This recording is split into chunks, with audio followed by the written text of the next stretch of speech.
பரவாயில்ல, நீங்க அடுத்தடுத்து பேசுங்க. ஜெயஹிந்த். எல்லாருமே சத்தமா ஒரு ஜெயஹிந்த் சொல்லுவோம். இப்படி உட்கார்ந்து ஜெயஹிந்த் எல்லாம் கிடையாது, எந்திரிச்சு நின்று ஜெயஹிந்த் சொல்லிட்டு தான் உட்கார போறோம். ஜெயஹிந்த் இப்படி இருக்கணும். வீர மரத்தியலாக, வீராங்கனைகளாக, நேதாஜியின் புரட்சி படையாக. ஜெயஹிந்த்.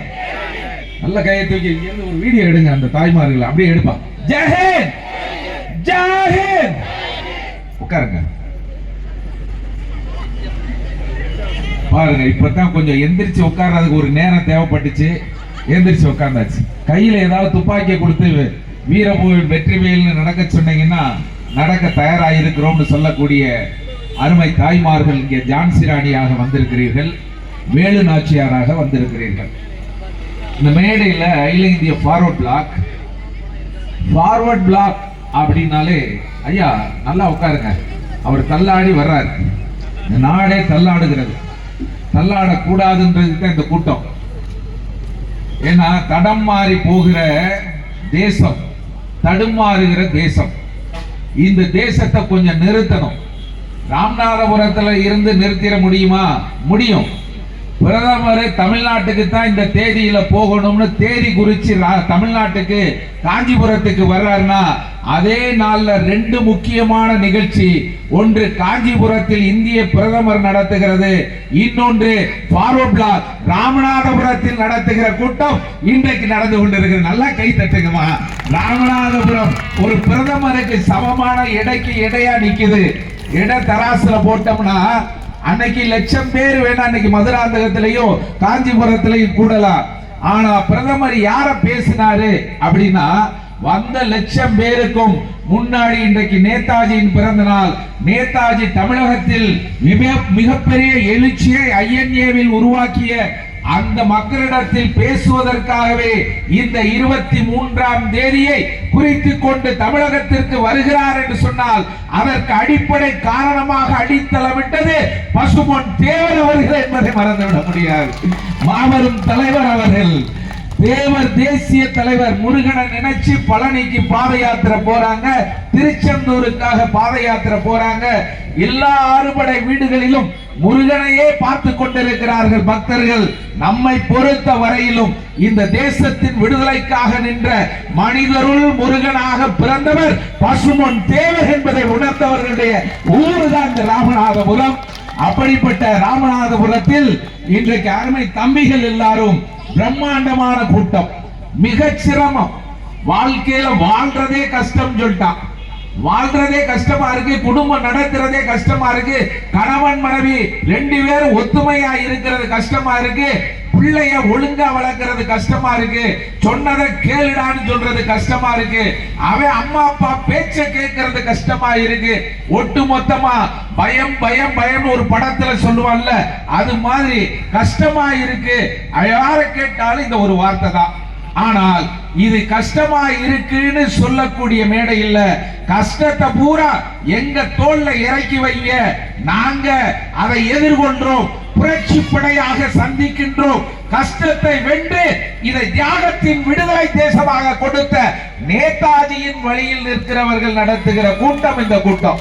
நமக்கு கஷ்டத்தை கண்டு பயம்லாம் இல்ல. எங்களுக்கு பயமே கிடையாது. பயமே என்பது எங்க அத்தியாயத்தில் கிடையாது. முடியாது என்பது நெப்போலியன் எழுதினார். அவனுக்கு பேர் மாவீரன். நெப்போலியன் பிரான்ஸ் நாட்டுடைய ஒரு குதிரை வீரன். அந்த குதிரை வீரன் முடியாது, இப்ப என்னால முடியாது, இங்க போக முடியாது, இதெல்லாம் நடக்குமா, நடக்க முடியாது, முடியாது முடியாதுன்னு சொல்றான். ஆனால் அவன் சொன்னா முடியாது என்று சொல்லுவதை அகராதியில இருந்தே எடுத்து விடு அப்படின்னு சொன்னான்.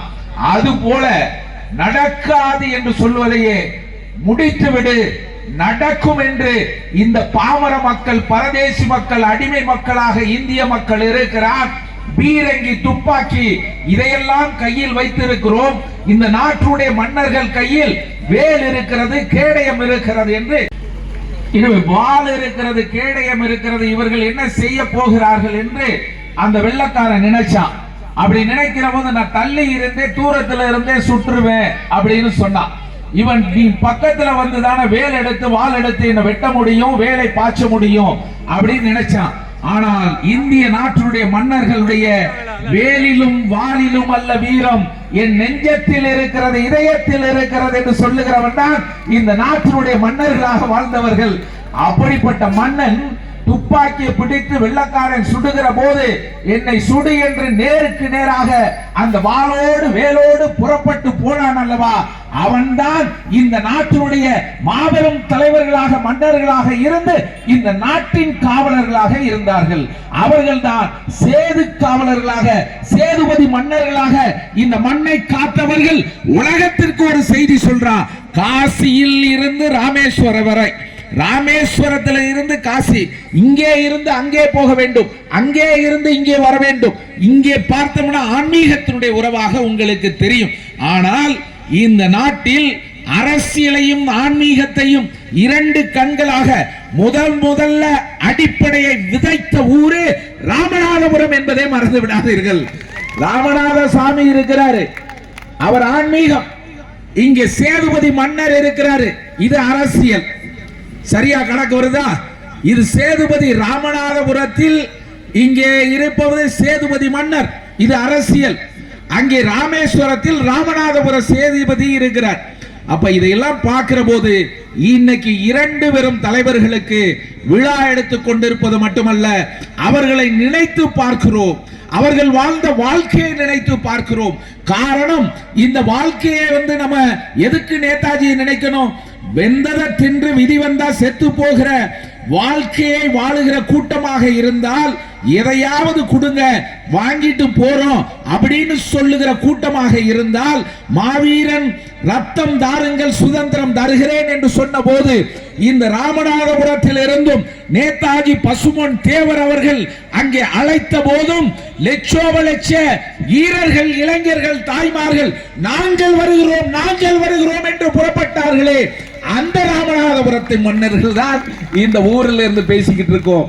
ரிபல் முத்துராமலிங்க சேதுபதி உயிர் என்ன வெள்ளமோ அப்படின்னு கேட்டான்லவா, உயிர் என்ன வெள்ளமா, சர்க்கரையா, அது என்ன இனிப்பா, போடா உயிர் போனால் போகட்டும், என் நாடு வாழ்ந்தால் வாழட்டும் என்று சொல்லி நாட்டுக்காக உயிரை கொடுத்தவர்களுக்காகத்தான், நாட்டுக்காக நின்றவர்களுக்காகத்தான் இன்றைக்கு இவ்வளவு பெரிய கூட்டத்தை நடத்தி கொண்டிருக்கிறோம். ஃபார்வர்ட் பிளாக்குடைய மாநில தலைவர் அருமை சகோதரர் முத்துராமலிங்கம் அவர்கள் வந்திருக்கிறார். ஒவ்வொரு முறையும் இந்த ஃபார்வர்ட் பிளாக்கை ராமநாதபுரம் மக்கள் நடத்துகிற போது அவர் வந்து அமர்ந்து நிறைவு வரையிலும் இருப்பார். அதுபோல வழக்கறிஞராக இருக்கிற திருப்பதி தொழிற்சங்கத்தினுடைய தலைவராக இருக்கிறவர் இங்கே வருகை தந்திருக்கிறார். அது போலவே முன்னாள் சட்டமன்ற உறுப்பினராக, வல்லரசு என்று சொன்னால் எல்லாருக்குமே தெரியும், இந்த நாடு வல்லரசாக வர வேண்டும், இந்த நாடு நல்லரசாக இருக்க வேண்டும். நேதாஜியின் கனவை தன்னுடைய கனவாக ஆக்கி கொண்டவர். ராமநாதபுரத்தில் மட்டுமல்ல, இந்த ராமேஸ்வரத்தில் மணலில் பிறந்த அப்துல் கலாம் சொன்னாரு, இந்த நாடு வல்லரசாக வர வேண்டும் என்று சொன்னார். அதுதான் கனவு என்று ஒரு இலக்கை கொடுத்தார். அந்த இலக்கின்படியே வல்லரசு என்று பெயர் வைத்துக் கொண்டு வாழ்ந்தவர் தான் ஃபார்வர்ட் பிளாக்குடைய தலைவர். வல்லரசாக இருந்தார் என்று சொன்னால் தன்னுடைய பேரே வல்லரசு என்று வைத்துக் கொண்டார். அவருடைய தங்கை மகன் பொறியாளர், வழக்கறிஞர், அருமை சகோதரர் இங்கே இளையரசு அவர்கள் வருகை தந்திருக்கிறார். அதுபோலவே யோகநாதன் அவர்கள் சிவகங்கை மாவட்டத்தினுடைய நிர்வாகியாக இருக்கிற மாநில இளைஞர் அணியினுடைய அருமை சகோதரர் யோகநாதன், செயலாளர் யோகநாதன் அவர்கள், தங்கப்பாண்டியன் அவர்கள் அகில இந்திய ஃபார்வர்ட் பிளாக் மாநில செயலாளர் தென்காசியிலிருந்து வந்திருக்கிறார். தங்கப்பாண்டியன், நல்ல கைத்தட்டல் கொடுங்க. நம்ம ஊரை, நம்ம ஜனங்களை பார்க்கணும், நம்ம ஊரை பார்க்கணும் அப்படின்னு வந்திருக்கிறாருன்னா அவங்க ஃபார்வர்ட் பிளாக்ன்ற உறவு, அது நேதாஜி தேவர் நம்ம சொந்தங்கள் இருக்கிறது மட்டும் இல்ல, இது ஒரு லட்சியம் சார்ந்த மண், இது ஒரு வீர மண். நேதாஜி தேவரை வேற ஊர்ல பேசுறது ஒரு வகை, கமுதியில பேசுறது ஒரு வகை, உசிலம்பட்டியில பேசுறது ஒரு வகை. இங்க நான் யோசிச்சு பார்த்துக்கிட்டு இருக்கேன். இங்க உள்ள நம்ம மக்களை பார்க்கல ரொம்ப கூர்மையா யோசிக்கிறாங்க. கண்ணெல்லாம் பார்த்தீங்கன்னா வேல் பார்த்தது மாதிரி பார்த்துக்கிட்டு இருக்கீங்க. அப்படி இங்க பார்க்கிற போது என்ன பேசுறது, எப்படி பேசுறது அப்படின்றத ரொம்ப யோசிச்சுக்கிட்டு தான் உட்கார்ந்துகிட்டே இருந்தோம். காரணம், மனநிலையில கண்ணு ஒரு பக்கம், முகம் ஒரு பக்கம், மனசு ஒரு பக்கம். நீ என்ன பேசுகிறாய் என்பதை உங்களுடைய சிந்தனையாக மாற்றி அதை வாழ்க்கையாக மாற்றுவதற்கான அமர்ந்திருக்கிறீங்க. காதுல கேட்டு இந்த காதுல விட்டுட்டு போகிற கூட்டம் இந்த கூட்டம் இல்லை. இதை காதில் வாங்கி இதயத்தில் வைத்துக் கொள்ளுகிற கூட்டம் தான் இந்த கூட்டம். அப்படின்றதுனாலதான் நான் நினைத்து பேசிக் கொண்டிருக்கிறேன். இதயங்களாக நீங்கள் வந்திருக்கிறீர்கள். அன்பு தாய்மார்களை பார்க்கிற போது நேதாஜியின் ஜான்சி ராணி பெண்கள் படையை இங்கே கொண்டு வந்து விட்டீர்கள். இங்கே சிலம்பு கூடம் நடத்திக்கிட்டு இருக்கிறார் ரமேஷ் அண்ணே முருகேசன் அவர்கள் வந்திருக்கிறார். சென்னையில இருக்கிறவர், பொருள் உதவி செய்கிறவர். நல்ல பணியா எனக்கு ஒரு போட போடுங்கப்பா அப்படின்னு சொல்லி உடனடியாக அதற்கான நன்கொடை அனுப்பி வைப்பார். நாங்க உலக யோகா தினம் நடத்துவோம். தேவர் வந்து தண்ணியில பல மணி நேரம் மிதந்துகிட்டே இருப்பாரு. பல பேர் இன்னைக்கு தண்ணியில மிதந்துகிட்டே இருக்கான். அவன் கிடையாது, இவர் தண்ணியில யோகாசனத்துல மிதப்பார். ஆகாசத்துல மிதக்கிற மாதிரி இவர் ஞானி. அப்படி இருக்கிறது மாதிரி இருந்தவர். அது போல யோகா தினம் நடத்துறோம்னா அதுக்கு ஒரு பைய அடிச்சு கொடுப்பார், தேவர் படத்தை போட்டு.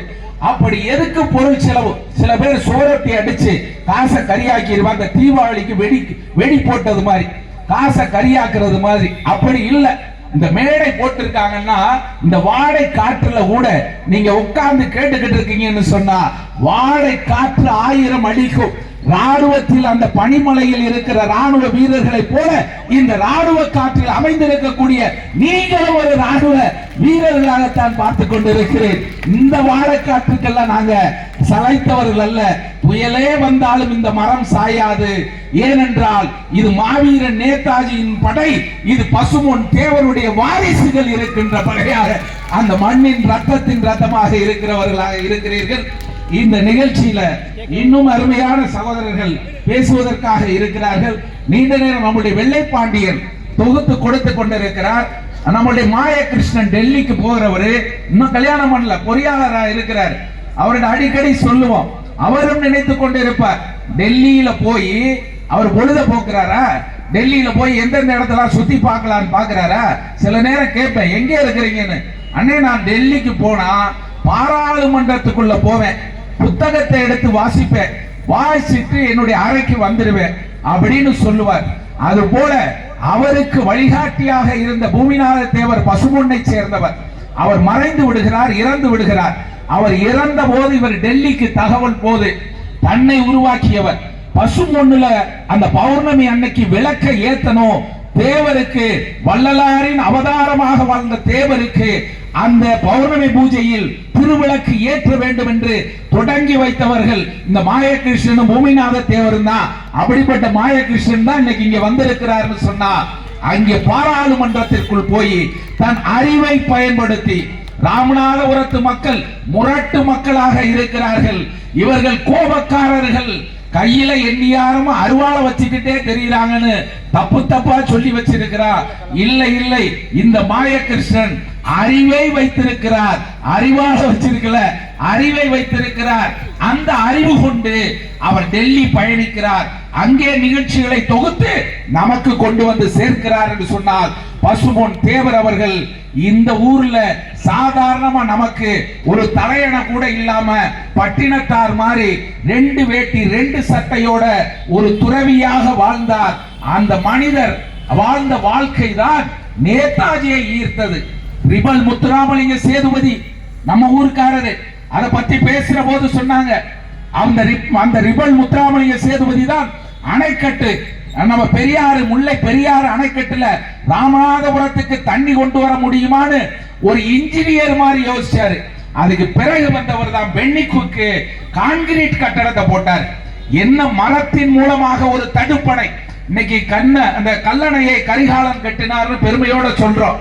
அதுபோல ரிபல் முத்துராமலிங்க சேதுபதிக்கு ஒரு பெருமை இருக்கிறது. அந்த உடைச்சிட்டு போகக்கூடிய முல்லை பெரியார் அணைக்கட்டில் ஒரு மர பலகைகளை எல்லாம் வைத்து ஒரு அணைக்கட்டை கட்ட முடியுமா என்று சிந்தித்திருக்கிறார். இதையெல்லாம் பார்க்கிற போது ஒரு பொறியாளரை போல ரிபல் முத்துராமலிங்க சேதுபதி இருந்திருக்கிறார். ரிபல் முத்துராமலிங்க சேதுபதி என்பவர் இந்த நாட்டுடைய விடுதலைக்காக இருந்தவர், மக்களுக்காக இருந்தவர். அந்தப்புறம் இருக்கும், அந்தப்புறம் மன்னர்களுக்கு இருக்கும். சேதுபதி மன்னர்கள் அந்தப்புறம் வைத்துக் கொள்ளவில்லை. அவர்களுக்கு இருந்ததெல்லாம் ராமநாதபுரம் தான் இருந்ததை தவிர அந்தப்புறம் இல்லாத மன்னர்கள் வாழ்ந்த ராமநாதபுரம் சேதுபதி மன்னர்கள். நேதாஜியை நீங்கள் சேதுபதியாக மாற்றி இருக்கிறீர்கள். நேதாஜி சுபாஷ் சந்திர போஸ் அவர் சேதுபதியாக இன்றைக்கு மாறி இருக்கிறார். ஏனென்று கேட்டால் அவர் சொல்லுகிறார், whether it is Wardha Ramanad, அவர் அப்படியே சொல்லுகிறார். வார்தா என்பது மத்திய பிரதேச மகாராஷ்டிரா எல்லையில இருக்கு. அந்த எல்லையில காந்திஜியினுடைய அரசியல் தலைநகரம். அங்கதான் காந்திஜி அரசியல் முடிவுகள் எடுப்பார். Wardha, whether it is Wardha, அது வார்தாவாக இருக்கட்டும், ராமநாதபுரமாக இருக்கட்டும் என்று நேதாஜி சொல்லுகிறார் என்று சொன்னால், நேதாஜி நாவினால் உச்சரிக்கப்பட்ட ஊர் இந்த நாட்டில், இந்த இந்திய தேசத்தில் ஒரு ஊர் இருக்குன்னு சொன்னா மொத்த இந்தியாவிலேயே கணக்கிட்டு சொல்றேன். இந்த தமிழ்நாட்டில் மட்டும் இல்ல, இந்தியாவிலேயே ராமநாதபுரத்தை தன்னுடைய அரசியல் தலைநகரமாக மாவீரன் நேதாஜி நினைத்தது இந்த ராமநாதபுரம் என்பதை மறந்து விடாதீர்கள். ஏனென்றால் ராமநாதபுரத்தில் இருந்துதான் விவேகானந்தர் புறப்பட்டார். விவேகானந்தரை உலகத்திற்கு அனுப்பி இந்த நாட்டுடைய விடுதலையை தொடக்க புள்ளியாக, ஒரு மைய புள்ளியாக ராமநாதபுரத்தை சாதாரணமா நினைச்சுக்காதீங்க. ராமநாதபுரத்தில் இருந்துதான் ஒரு விவேகானந்தர் என்ற புயல் புறப்பட்டது. அது பாஸ்கர சேதுபதி அவர்கள் அனுப்பி வைத்தார்கள். அதன் பிறகு ராஜாராம் பாண்டியன், அதன் பிறகு நவசக்தி, இன்றைக்கு அவர்களுடைய பிள்ளைகள் எல்லாம் இருக்கிறார்கள். வாழையடி வாழையாக வந்த திரு கூட்டம் என்று சொல்லுவார்களே, அப்படிப்பட்ட சேதுபதி மன்னர்கள் இருக்கின்றது. இங்கே பாரதி அவர்களும் இங்கே சிறப்பாக அருமைக்குரிய தம்பிகள் அவருடைய பேர் பட்டியெல்லாம் கொடுத்திருந்தாங்கன்னா இன்னும் சிறப்பாக இருக்கும். இங்க வந்திருக்கக்கூடிய அருமைக்குரிய இளையரசு பேர்லாம் சொல்லிட்டு, தினேஷ் அவர்கள், கார்த்திக் அவர்கள், தீபக் அவர்கள், பாரதி அவர்கள், இத்தனை பேரும், நம்முடைய வாசுதேவன் அவர்கள், இத்தனை பேரும் இங்கே இருக்கிறார்கள் என்று சொன்னால், இந்த தம்பிகள் நடத்துகிற நிகழ்ச்சிக்கு மக்களே இல்லாம சில நேரங்கள்ல பெரிய பெரிய கட்சிக்கு கூட நாற்காலிகள் மட்டும்தான் இருக்கிறது, மக்களே இல்லை என்று சொல்லுவார்கள். நாங்கள் மக்களே இல்லை என்றாலும் பேச தயார். ஆனால் இன்றைக்கு பெரும் கூட்டமாக இந்த 100 பேர் இருந்தா ஃபார்வர்ட் பிளாக்கு 1,00,000 பேருக்கு சமம். ஏன்னா ஒத்த ஆளு 100 பேருக்கு சமம், 100 பேரு 1,00,000 பேருக்கு சமம். அதுதான் ஃபார்வர்ட் பிளாக். ஏனென்று கேட்டால் எந்த அதிகாரமும் இருக்கிறதா? ஆளுங்கட்சியா, இல்ல மந்திரியா, இல்ல கோடிகள் வச்சிருக்கிறோமா? இந்த கோடி தான் பறக்குது, இந்த கோடி தான் பறக்குது. நம்ம கையில ஏதாவது கோடியை கொடுத்து பெரிய ஆள் ஆக்கிடுவாங்களா? இல்ல. நம்ம வந்தோம்னா நம்ம கையில கொடியை கொடுத்து நேதாஜி வாழ்க, பசுமன் தேவர் வாழ்க அப்படின்னு சொல்லுங்கன்னு சொல்லுவாங்க. சரிப்பா, நாங்களும் வாழ்கன்னு சொல்லிடுறோம், எங்களையும் கொஞ்சம் வாழ வைங்க அப்படின்னு கேட்டோம்னா, நாங்களும் உங்களோட இருந்து என்ன செய்யணுமோ அதை செய்யணும்னு சொல்லுகின்ற இளம் காளைகளாக இன்றைக்கு இந்த தம்பிகள் புறப்பட்டு இருக்கிறார்கள் என்று சொன்னால், இந்த தம்பிகளை தம்பிகளாக ஏற்று, பெத்த பிள்ளைகளாக ஏற்று, அண்ணன்களாக ஏற்று, தன் குடும்பத்தில் ஒருவராக ஏற்று, இந்த லட்சிய பாதையில் எந்த நம்பிக்கையாவது தெரிகிறதா? விடியல் பயணம்னு பஸ் போய்கிட்டு இருக்கு, பாக்குறேன். ராத்திரியில கூட விடியல் பயணம்னு. ஆனால் இரவுக்கு பிறகு பகல் விடியும். இந்த நாட்டில் அடிமைத்தனம் என்பது இருட்டாக இருக்கிறது. விடுதலை என்பதுதான் விடியலாக பார்த்தவர் சுபாஷ் சந்திர போஸ். ஆட்சி அதிகாரத்தை விடியலாக பார்க்கவில்லை நேதாஜி. ஆட்சி அதிகாரத்துக்காக விடியல் என்று சொல்லிக் கொண்டிருக்கிறார்கள். மக்களுக்கு விடியவே இல்லை. உங்களுக்கு ஆட்சி விடிஞ்சிருக்கு, மக்களுக்கு விடியவே இல்லை. நேதாஜி இந்த நாட்டுக்கு ஒரு விடியலாக இருந்தார், விடுதலையின் விடிவெள்ளியாக இருந்தார். ஒரே ஒருத்தர் கை தட்டுறாரு, அவருக்கு புரியுது, இரவுகள் முடியும், விடுதலை கிடைக்கும், நமது வெற்றி தொடரும் என்று நேதாஜி சொன்னார். அப்படிப்பட்ட வெற்றி பாதை இன்னும் முடியவில்லை, நமது யுத்தம் முடியவில்லை. 3ஆம் உலகப் போர் தோன்றுகிற போது ஒவ்வொரு மேடையில என்னை கூப்பிடுற போதெல்லாம் சொல்லுவேன், 3ஆம் உலகப் போர் வர இருக்கிறது. தேவர் சொல்லி இருக்கிறார், நேதாஜி சொல்லி இருக்கிறார் என்று சொல்லிக் கொண்டே இருப்பேன். ரஷ்ய அதிபர் உலகத்தில் அறிவிச்சிட்டாரு, 3ஆம் உலகப் போர் தொடங்கி விட்டது. ட்ரம்ப்னு அமெரிக்க அதிபர் நம்ம ஊர்ல பக்கத்து வீட்டுல ஒரு அமெரிக்கா இன்ஜினியர் படிச்சிருப்பான், அமெரிக்கா போயிருப்பான், நம்மள அதோட மறந்துடுவான். அமெரிக்க பொண்ணை கல்யாணம் பண்ணுவான், இல்ல இது மாதிரி உள்ள அந்த பொண்ணை கல்யாணம் பண்ணிட்டு அந்த ஊர்லயே இருந்துருவான். இப்ப என்ன ஆயிருச்சுன்னா, நம்மள மதிக்க மாட்டான். இதெல்லாம் நாடா? உங்களுடைய காடு சுடுகாடு மாதிரி இருக்கீங்க, உங்களோட பழக முடியுமா? உங்களோட பேச முடியுமா?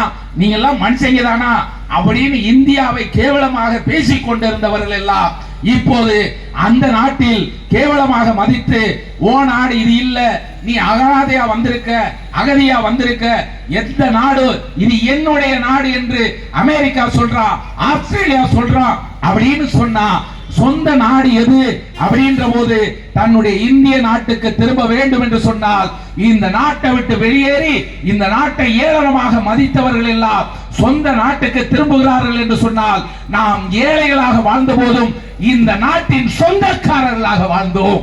நாம் ஏழைகளாக வாழ்ந்தாலும் இந்த நாட்டின் சொந்தக்காரர்களாக வாழ்ந்தோம். நாட்டை அவமரியாதை செய்யவில்லை, தேசபக்தி தினமாக கொண்டாடுகிறோம். யாராவது நானும் பார்த்துக்கிட்டே வர்றேன், தேசபக்தினா எனக்கு மட்டும் சொந்தமா, இந்த மேடையில இருக்கிறவங்களுக்கு மட்டும் சொந்தமா, இல்ல உங்களுக்கு மட்டும் சொந்தமா? தேசம் என்பது எல்லாருக்கும் சொந்தம். இந்தியா என்பது இந்தியா என் தாய்நாடுன்னு உறுதிமொழி எடுத்துக்கிற எவனாவது ஒருத்தர் தேசபக்தி தினம்னு இன்றைக்கு இந்த தமிழ்நாட்டுல கொண்டாடுனேன்னு சொல்லு. ஒரே மக்கள், இந்த ராமநாதபுரம் மக்கள், சேதுபதி மக்கள், இவர்கள் தான் தேசபக்தி தினமாக கொண்டாடி கொண்டிருக்கிறார்கள். இது ஒரு வார்த்தை போதுமா? நம்ம நல்லா நிம்மதியா தூங்கலாம். வேற எவனும் கொண்டாடல. எனக்கு இருக்குடா தேசபக்தி, இந்த நாட்டில் மண்ணின் மீறி எனக்கு பற்று இருக்கு, நான் மண்ணின் மைந்தர்கள், இந்த நாட்டில் நான் ஏழையா இருப்பேன். ஒரு கயத்தை கூட தாலி கடையில வெறும் கயத்தை கூட போட்டுட்டு இருந்துருவோம், ஒரு புடவை கட்டிட்டு இருந்துருவோம், வேட்டியை கட்டிட்டு இருந்துருவோம்.